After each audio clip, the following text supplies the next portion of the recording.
Good morning to you. Happy 14th of June. Tangi here, peak performance specialist for real estate principals and teams that really want to grow themselves and their business in the least amount of time. Hello to you, our friends on, where are we? Facebook. Paula Beavis, good morning, my fellow writer for Thailand. How crazy good are we, my love?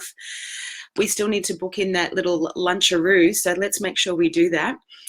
So apologies if you've tried to get on Instagram. My Instagram account's not working right now. Paula, can you do me a favor while you're here live on Facebook? Can you check if Instagram is working for you? It's not working for me. Interesting. So welcome. What is Rapid Fire Friday? It's where I reflect. Paula Beavis, good morning, lovely. We are awesome. I'm looking a bit kind of vintage. It's not real. It's warm though in Melbourne. It's bloody cold. What is Rapid Fire Friday? It's where I reflect on some of the key themes from coaching for the week and just kind of share some of the key themes, key insights, and some rapid fire tips to help you grow your business, build your team, expand your reach, increase your market share, all those good things. Yeah, no Insta for me either. Oh, my Insta not working either. Okay, it's not just me. Awesome. Well, let's give all the love here on Facebook. Now, typically for Rapid Fire Friday, I share maybe 5 or 6 things from all my different coaching sessions or some of my coaching sessions for the week. One particular session stood out for me this week, and so I'm just going to focus on that today. And this is great, particularly if you're a real estate leader or aspiring leader, or you want support in how to navigate different opinions in working relationships. So, tiny backstory, was coaching one of my beautiful principals. They run a very successful agency. There's 2 directors, 50% share in the business, so equal partnership. They absolutely love and adore each other, yet sometimes, like any relationship and working relationship, they have a different opinion about things. And there's a particular dynamic that is happening where at the moment one is tending to win the decision making, and the other one was starting to get disempowered and just kind of give up because perhaps it got a bit heated or emotional, and that's going to have disempowerment and resentment kicking. Does that make sense? Let me know if this makes sense. By the way, ladies, can you give me a thumbs up if you can see and hear me okay? I'm sorry you're getting glasses reflection, but I can't see without my glasses. So what do you do if there's a conflicting opinion about making a decision in the business? How do you keep the business moving forward when you've got alternate views on which way to move forward? I'm going to share with you 5 very simple strategies to do that. Ladies, if you're still there, thumbs up, or is typing something. Yes, thumbs up. Awesome. Okay, great. Here we go. The first of the 5 strategies to keep business growing and relationships strong is, hi, Carly Charlton. This will be very interesting to you.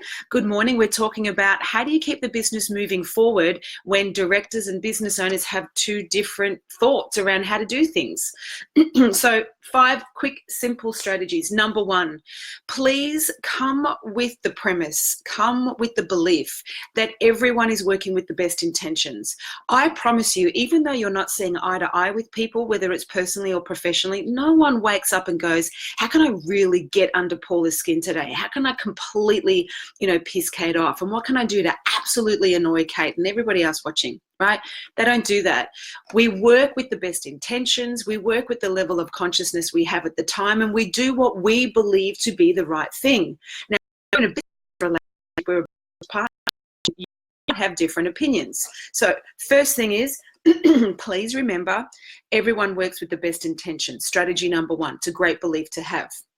Number 2, before passing judgment on somebody else's different point of view, great leaders get interested and they practice what's called seek to understand.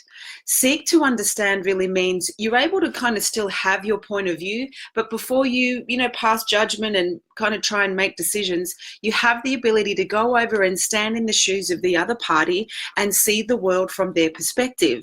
That is what helps you establish empathy. You can't establish empathy unless you can stand in the shoes of somebody else and really see the world from their point of view. That helps expand our awareness. That helps us understand broader perspectives. And it's just a really simple yet powerful practice as an effective leader.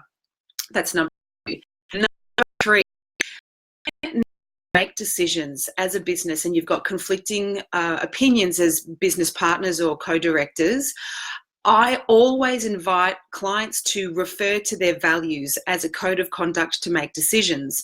Now, it's good if you have values. If, as an organization, you don't have values, then that's another action you must take. Values are the how you fulfill on your organizational why. If you don't know where you stand, you will fall for anything, and it makes decision-making really hard.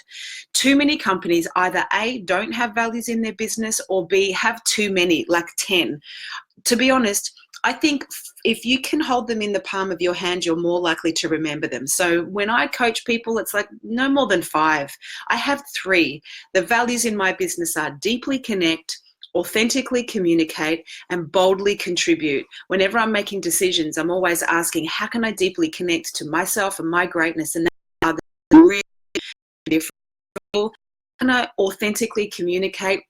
That may even mean speak my truth even if my voice shakes. Be prepared as a coach. You got to say the stuff that's uncomfortable for people, because I'm not here to be liked. I'm here to help lead. And how can I be a bold contribution? How can I give and add value in the best way that I can? So I'm getting a bit dark here. So does that make sense, by the way? So having core values really becomes a fundamental pillars of decision making. So A, do you have them? B, if you don't, now is the perfect time to establish your vision and values, because we're about to kick off a new financial year. And so let's see if we can get some more light on the subject. It's going to be a really good way to, God, that's a bit worse. The sun is coming up, and I don't know if you can see me, you can hear me anyway. Now's a really good time to start to get clarity around what are you standing for? What are you going to create for yourself and your team and your future for the next 365 days? Values are really critical. Now, the fourth step for keeping the business moving. Oh, by the way, if you are in a business and there isn't a values alignment, meaning you and either the corporation you work with or the brand or the franchise you work with, or you and your business partner or co-director don't have goal congruency and values alignment, I promise you, no strategy is going to make a difference, because then the fundamental essence of what drives and makes you thrive is just not present or not in harmony. And it's very difficult to try and make that work. Hey, Tara, nice to have you here. Good morning, Jackie. That jacket, oh, it's pretty fab, isn't it? Look at the sleeves. Got this at the Gold Coast recently. It's all FAUX. It's not real, but it's really warm. Need that for Melbourne for sure. Okay, great. Thanks for tuning in. All right, so this is my favorite one. If I'm really sorry about the lighting, guys, but I know you can hear me. This particular one, the 5th strategy to grow your business and keep your leadership relationships solid, is this. If you're not driving, please write these down, because this is a game changer. This was one of the things that fundamentally helped my principal really get clear on how they can navigate different opinions with their business partner. Consider if you've got to make a decision about moving forward, whether it's hiring or firing, changing a strategy, implementing a strategy, spending some money, whatever it is, run it through your values if you have them. And if not, this 5th one is going to change your whole world. Now, 3 key questions. This is about a value proposition in the business. Often we have in that others emotional about it. We just start trying to force our opinion down someone's face, and that's when we get defensive and it just doesn't really work. If you, though, can start communicating in a way where your ideas, you can demonstrate how do they, 1, help the business make more money or save money, right? 1. 2, how does your idea help the business save time, which equals money? So does it help build efficiency and effectiveness? And 3, how does your idea help the business build connection? Either increase your market share, build connection within your tribe of your business or within the marketplace.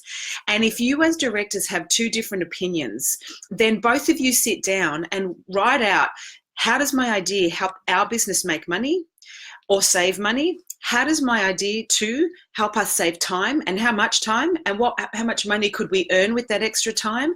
And 3, how does I help us better with those that we have the privilege to serve? Does that make sense? That is a game changer. Karen George, I've missed you. How are you, beautiful? It's an absolute game changer. And the 5th one, and this one is heaps of fun. It can be confronting for people. They get a bit scared to do this. Can you see me? They get a bit scared to do this. But here's what I've seen work extremely well. If you are a director of a business and you have 50-50 share, or even if there's 3 of you, let's pretend there's 2. Here is a phenomenal game to play. For the first 6 months of the year, or the calendar year or financial year, which we kick off in Australia in 3 weeks, one of you is the CEO. Right? So even if you've got 50-50% share in the business, just decide who is going to be CEO for the business for the first 6 months. And that means that person is accountable for making decisions, still in collaboration with the partner, still in collaboration with the team. But if there is conflicting views, that CEO for that 6 months is the one that has the final say.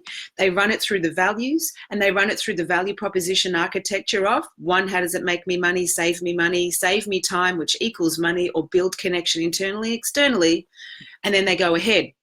And at the end of 6 months, you review what was the growth in the business, what was the growth in gross profit, what was the growth of productivity and performance with our people, what was the expansion of our reach and influence in the marketplace, right? Then you pass the baton over. You're not sitting there waiting for your business partner to stuff up. You're really looking at who is the natural leader here, who has the innate skills to make decisions that actually help us progress even further than we might do trying to, keep each other happy. Pass the baton over, and then the other director has the next 6 months to apply the learning that the first director did, do it, still working through the values, still using the value proposition architecture to make decisions, still collaborating with the fellow director and team. And at the end of those 6 months, you sit down together, and without emotion, you just look at the facts and you go, okay, cool. Not who's better or worse or right or wrong. G'day, Jeff. Great to see you here, my friend. You just look at who was the most effective leader in this business. I have seen this absolutely be a game changer for business owners, because it just takes all the emotion out of it.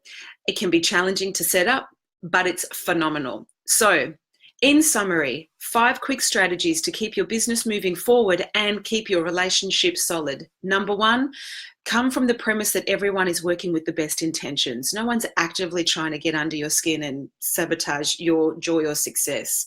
Number 2, seek to understand before passing judgment. You've got an opinion, somebody, go to their, stand in their shoes to the best of your ability and see what you can actually see from their point of view of the world. Number 3, refer to your values when making decisions. Ask, how can we bring integrity to this? How can we be more professional about this? And if you don't have values, I really invite you to create some before we kick off a new financial year. Number 4, run it through the value proposition. Ask yourself these 3 questions. How does my idea help us as a business make money, and how much? Or save us money, and how much? And calculate it over a year, right? So you can actually see. Or 2, how does it help us save time? How much time? And then how much more money could we make with that time? Or 3, how does it help us build connection internally and externally? And number 5, if you're in a business partnership, choose who's going to be, draw your number, your name out of a hat, whatever you choose. Hire fabulous content. Thanks, appreciate love. Who's going to be CEO for the first 6 months? Take the emotion out of it, support each other to win, and play a game. And at the end of 12 months of swapping, then have a look at the results, and then see see what happens. And don't let your ego get in the way. If you come from a place of wanting everyone to win, if you lose yourself in service of your fellow director, your team, and your clients, your business cannot not grow. Okay, that's it. I hope you found that useful. Before I sign off, let me know which of those 5 strategies do you think you could apply in your business today, and what difference would that make? Is it having the belief that everyone you work with has the best intentions? Is it going over and standing in the shoes of others? I'd love to hear. Write it in there. Is it referring to your values, making decisions, urging people to? Or is it actually, Tanj, I think I need to create some values? Is it running it through the value proposition strategy? Honestly, if you've never heard that before, do everything in your business with that strategy and watch what happens with your decision making. Or is it number 5? Why not? Why not play CEO for 6 months and see what happens? Type in. I'm not going to go until someone types in. Seek to understand. Yeah, I thought that you might like that one, Kylie. It's really critical. Get over there with others. See what's going on in their head. Maybe you don't have the full picture. It's really important. Who else? Paula, seek to understand. I love this one. Yeah. Do you know what? Especially when we're time poor and we're really busy and stretched, and if you're parents as well, sometimes we just keep charging through life with our own opinion, and we actually forget that there are, billions of people on the planet with their own experiences and values, and sometimes we forget. 6 monthly baton pass. Oh, I love that you love that one, Jeff. I love that one too, honestly. I've seen some significant growth in business, because what tends to happen, here's the other thing. A lot of directors, especially in real estate, maybe you were agents of the same brand or different brands. You come together, you go, you know what, we can do this. Let's go out on our own. They either create an independent agency, or they go and work with the brand, and they go into business together, and their mates or their friends. And sometimes, much like all leaders, we want to be light versus lead, and we avoid tough conversations, or we, skirt around the edges and we wrap each other in cotton wool. It takes competency and skill to have straight conversations where you don't offend somebody else. And that's why step 2, seeking to understand, is a really good strategy to do that. Know your values and beliefs. Yeah, Paula, one of my favorite quotes, as I said earlier, is know where you stand. If you know where you stand, you fall for anything. And when you're leading a business, you better have standards. What are your standards? Do you and your people know them? Because that'll help influence how you performance manage. That'll help influence how you recruit. That just makes everything really, really clear. Stephen Bailey's in the house. Good morning, Stephen. I've just shared 5 simple strategies to help grow your business and keep your directorship nice and harmonious, especially if you have different opinions. So I am wrapping up. But Stephen, watch the record, because I think this will be great content for you. Awesome. I've had an amazing week working with my clients. Flew to Sydney yesterday and ran a 2-hour Elevate Your Real Estate of Mind workshop in Sydney for Rain and Horn North Shore regional team, who were awesome. And tomorrow I'm flying to Noosa to run a leadership conference for Hodges. So looking forward to connecting to all the leaders there. As I've said a couple of times, till the end of the financial year. Don't write off the end of the financial year and start planning the next financial year, because that's what some people do sometimes. Play flat out. Look at what properties have you got that you can do price adjustments and have those tough conversations with the vendors. Be creative. Actually, another quick tip that I'll share as Rapid Fire Friday is, I have a client that we did a coaching session yesterday. Great client in WA. He has a $20 million listing at the moment, right? We're playing a game. He's increased his business in the last 12 months by 54%. But the game that we were playing, the stretch target we worked out, he's $320,000 shy of. He's got a $20 million listing, right? And a whole stack of other listings. So, and I was like, you're not done yet. Like, we're going to land that stretch target.